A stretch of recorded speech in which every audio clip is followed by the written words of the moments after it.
It's all thanks to our second son being gone. We now have the chance to meet again like this." What I heard from my room were the heartless words of my own husband. In the conversation between my husband and our eldest son's wife, laced with vulgar laughter, I felt a chill pierce through my heart. Even our typically gentle eldest son, who had been watching the screen with me, was trembling silently with anger. "When they return, we need to have a proper conversation." Yes, indeed. I wonder what excuses they'll come up with. Amid the gathering of relatives, the self-incriminating evidence they provided could not have been more convenient. By now, everyone present was on my side and my eldest son's side. Along with our angry relatives, we were anxiously awaiting for the two of them to return, soon to be the targets of our collective anger. My name is Serena. I'm 64 years old this year. I had believed I was just another average family, having raised 2 sons. But only recently, I realized how such ordinary happiness could be shattered so easily. I had lost my younger son in a car accident, and I was sinking into despair. Why did Carlos have to be in such an accident? Enough already, don't you think? How long are you going to keep moaning about the past? Despite our son's sudden death in an accident, my husband harshly dismissed me with cold words. Moreover, even with the upcoming funeral, I felt my heart freeze as I saw my husband without a single tear in his eyes. At the signal of our eldest son coming to pick us up, I heard a single honk from outside. I put our pet cat in the cage and headed for the entrance. But who would have thought that Carlos would have been gone so soon? You too, Lucas? You and your son are so depressing. Isn't it natural? I'd rather ask, how can you be so calm? Father-in-law is just trying to send Carlos off with a smile, isn't he? That's right, that's exactly it. Even in the car, my husband's attitude didn't change. He said those words while laughing loudly, ha ha ha. Even the wife of our eldest son was smiling as she watched my husband. The two of them have this way of making remarks that grate on your nerves, even on a normal day. Usually, I'd just let it slide, knowing their character from years of experience, but not today. The thought of a biological father's heartless words and my son's wife defending such words was unbearable, considering how much our eldest son loved his younger brother. I slapped my husband's knee, who was sitting next to me, and pointed out, "Enough is enough. Despite our family's misfortune, how can you be so cheerfully indifferent?" Ouch. So what, you want me to put on a gloomy face? I'm just asking for some decency. We're not children, so don't be loud at the funeral home. No matter how old you get, you remain a nagging, strict wife. As if he could not let my words go unanswered, my husband retorted with childish insults, appearing agitated. Feeling the tension fill the car, and realizing further discussion would be futile, I sighed, staring out at the window. I understood, as my husband said, that it wasn't necessarily better to cry or grieve. That's why I thought the best we could do was to see our second son off to his peaceful sleep quietly. That was my only wish, but these two wouldn't even allow that, and they were about to create a huge mess. Catching up with relatives at the venue, we exchanged quick greetings, chatting about old times with those who had come from afar. Those who had once adored our second son. I couldn't help but tear up. This has been such a heartbreaking time for you. Carlos was such a sweet, good boy. I can't believe he was just on the brink of adulthood. Thank you for your condolences. Every time our second son's name came up, I gave them a firm hug, expressing my gratitude. Meanwhile, my husband showed no sign of remorse for his behavior in the car. Instead, he was loudly chatting about golf and other fun topics with a relative he hadn't seen in a while. How about it? Want to hang out together next time? Ken, isn't today your son's funeral? I didn't say we should go today, did I? That would obviously be inappropriate. Will you stop already? How many times do I have to say it? I reprimanded my husband in a low voice. He was so absorbed in his own world. I felt like I was scolding a child who had no manners. But my husband just brushed it off with a dismissive gesture, not even bothering to hide his annoyance. Does he really understand what today is about? I furrowed my brows at my husband's behavior, wondering how things had come to this. Was he broken by the shock of our second son's death? Well, Margareta does it too. At home, she's always comparing me and my dad. Is that so? My oldest son's words stirred unease in my heart. I wanted to believe there was a reason for my husband's behavior, like stubbornness that comes with age. But seeing the disappointed look on my oldest son's face, I couldn't help but look over at the two of them. Although they were quieter than before, they were still smiling and chatting together. I shook my head. They do seem too close. Right?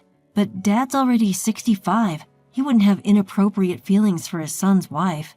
Surely not. There's an age gap. They wouldn't do something so embarrassing. Jokingly, we continued to chat and laugh. Perhaps somewhere deep down, my son and I were hoping and reassuring each other that it was true. But despite our worries, the two of them continued to chat happily. During a break in the funeral, I noticed my husband heading toward the exit of the venue when I went to the restroom. Following him, I saw my daughter-in-law by his side, just about to step outside. Hold on, you two. Where are you going? Oh, it's you. Margareta said she's not feeling well, so I thought I'd let her get some fresh air outside. Is that so? Are you okay, Margareta? Yes, I think I'll be fine if I rest a bit. After watching the two of them leave, I returned to my seat and whispered the situation to my eldest son. He seemed surprised that his wife was feeling unwell and that they had stepped out together. Ah, so that's why he borrowed the car keys. Wait, they went in the car? I wonder where they're going. Maybe they didn't want to worry us. It would have been hard to bring up with me in this state. Pointing to his tear-stained eyes, my eldest son responded. I couldn't help but wonder if those two were capable of such thoughtfulness, yet I didn't pay much attention to it at the time, thinking it was simply their nature. However, when the two didn't even return when it was time for the meal after the funeral, we couldn't help but feel a sense of unease. How'd it go? No good. I tried calling them but couldn't get through to either of them. I hope nothing serious happened. My eldest son had tried to reach out to them, but to no avail. I had sent an email myself, but there was no response. My eldest son's car hadn't returned, and we were at a loss each time a relative asked us about their whereabouts. Did they get so sick that they had to go to the hospital? If that's the case, they should at least let us know. They're not dogs or cats. They'll come home eventually. Cats. Oh, I wonder how our cat is doing. While talking with the relatives, I suddenly remembered the pet cat we had left alone in my room. I took out my mobile phone and activated the pet camera. For some reason, our cat was out of its cage and I could hear someone's voice. Huh? Upon hearing the unexpected human voice, I initially felt a chill as if a burglar had broken into our house. But the voice that was casually picking up our cat was something we had heard quite often. Margareta? And doesn't that sound like Dad's voice too? Wait, are they saying they've come home? I exchanged glances with my eldest son and continued to stare at the screen in confusion. When I increased the volume coming from the mobile phone, I heard an unbelievable conversation. Isn't this cat cute? Can we take it home? What's the point of keeping an old cat? I'll get you a much cuter kitten. Yay, I love you, father-in-law. Just when I thought I heard such sweet voices, I could see my bed shaking in the corner of the screen and heard it creaking. I was just listening to their conversation in disbelief. Taking advantage of the fact that no one else was listening, the two were casually talking bad about me, my eldest son and second son. I'm not good with stiff ceremonies like that. My strict wife is always nagging, saying I have no manners. You really got scolded, didn't you? I felt sorry for you, father-in-law. Right? But thanks to the second son being gone, we got a chance to meet like this again. After such outrageous words from a parent, I heard that vulgar laughter. I felt a cold chill running down my spine. The usually calm eldest son next to me seemed to be shaking silently in anger. Can you believe that's what a father says? Maybe it's better to not think of him as a father anymore. Beyond anger and astonishment, there was just silence in my head. As I looked up, the relatives were chatting at the dining table. At that point, I could no longer think. I turned the volume of my mobile phone to the maximum and decided to attract the attention of the relatives. What's he doing? He left the funeral and is doing this with his son's wife? So the sickness was a lie. Did they want to be alone that badly?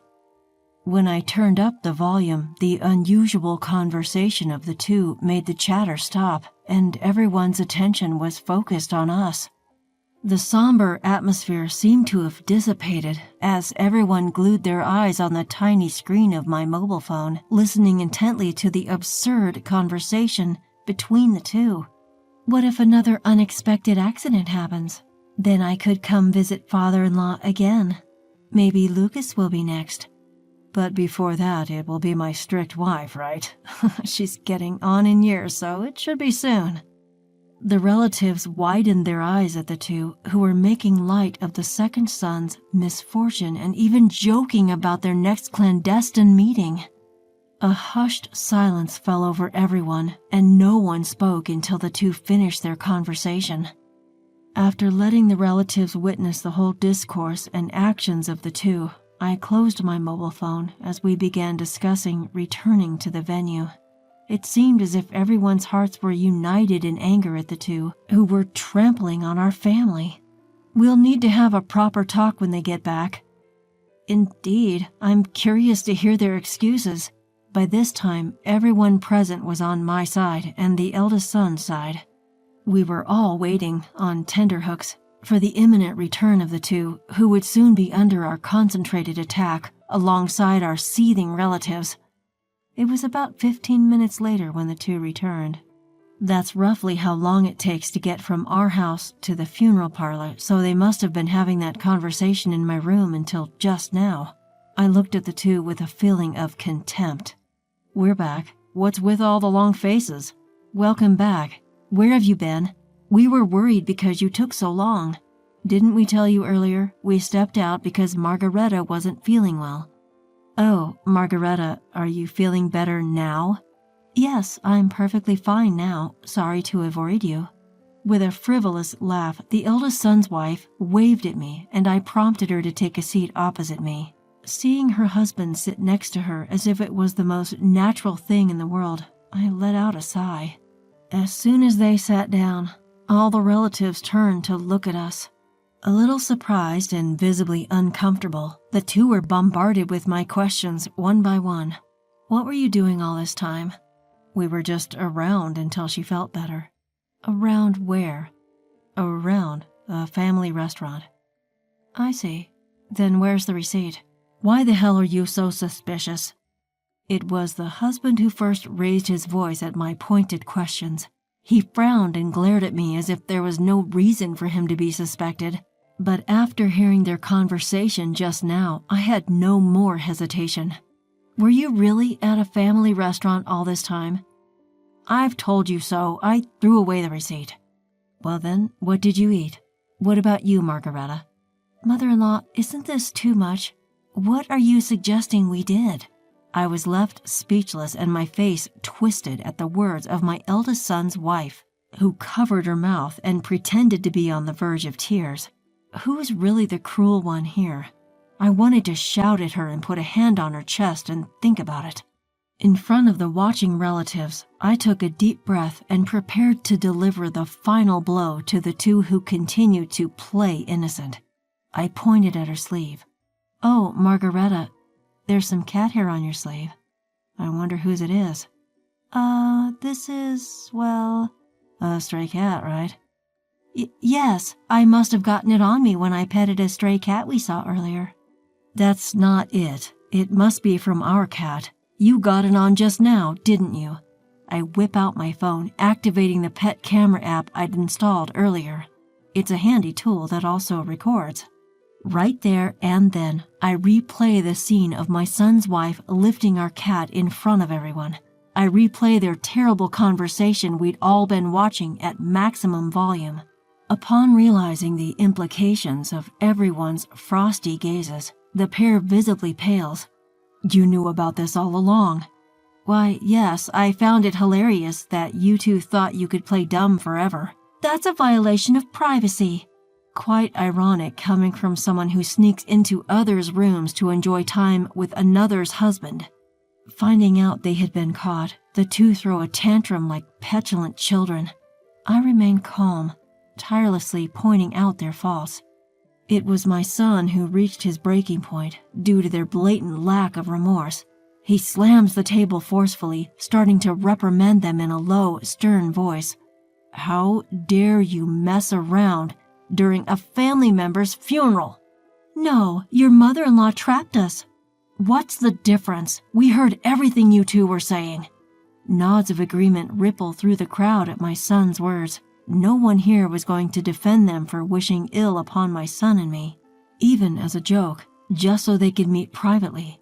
When I pointed this out, the two looked angrily at my son upon realizing the agreement among everyone present. You set this up just to shame us. Absolutely not. It was pure coincidence. I was trying to check on Calico and you two just happened to be in frame. It's awful to air our dirty laundry like this. I never imagined anyone could stoop so low at such a gathering. And I'm the loyal wife here, am I not? While repeating my husband's words, I glance at him.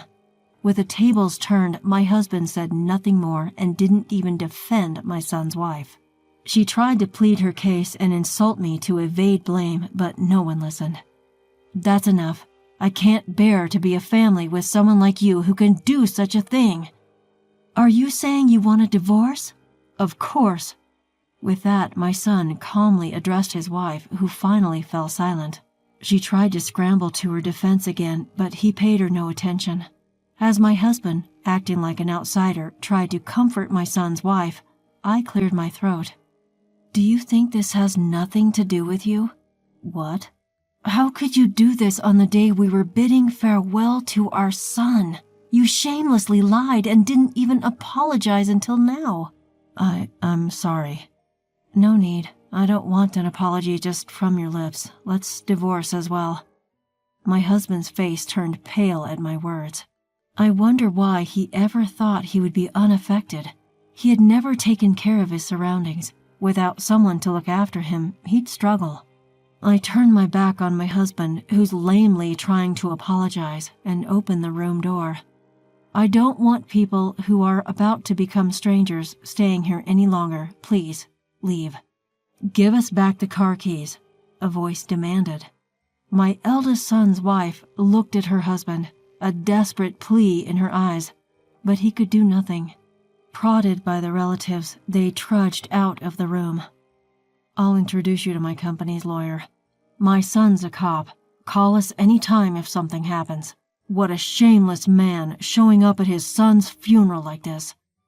The relatives gave us words of comfort as if to protect us from the harsh reality. After the funeral, the couple were forced to sign divorce papers. My eldest son's ex-wife later ran to her own parents, begging for their help with the compensation negotiation for the divorce trial. She tried to play the victim as she did before, but her parents were understandably appalled. Now she's working day and night to pay the compensation awarded in the divorce trial. As for the ex-husband, it was discovered that he had drained his own savings, pouring everything into his former wife's wants. He was left penniless, and the family house was awarded to me as compensation. With the divorce settlement, the house became mine. Even so, there were too many painful memories associated with the house, especially my former bedroom, shared with the ex-husband and his former wife. So I decided to sell the house and move to a pet-friendly apartment. With the haughty ex-husband out of the way, I am now enjoying a tranquil life with my pet cat Calico. Being alone and free with my cat is far more comfortable than I expected. I didn't realize how stressed I was living with my ex-husband. After the divorce, my eldest son comes to visit me from time to time. He seems to be leading a calmer life and even told me that he's doing better than before. He recently shared some good news about a promotion at work. To celebrate, we decided to go out for a meal, and during that outing, we bumped into the ex-husband. He looked drastically different, more like a timid old man than the defiant person he used to be. There was no fire in his eyes, and it took us a while to recognize him. He approached us, a look of shock on his face. "Hey, there are different people living in our house. What's going on?" he demanded. "Our house? It's not yours anymore, at least," I responded. "Did you sell it? Why would you do that?" In a hoarse voice, the ex-husband raised his voice at me, the arrogance of old returning. Perhaps he had gone back to the old house, hoping to claim it back, or maybe he thought he could persuade me to forgive him. Either way, his attitude showed no signs of remorse.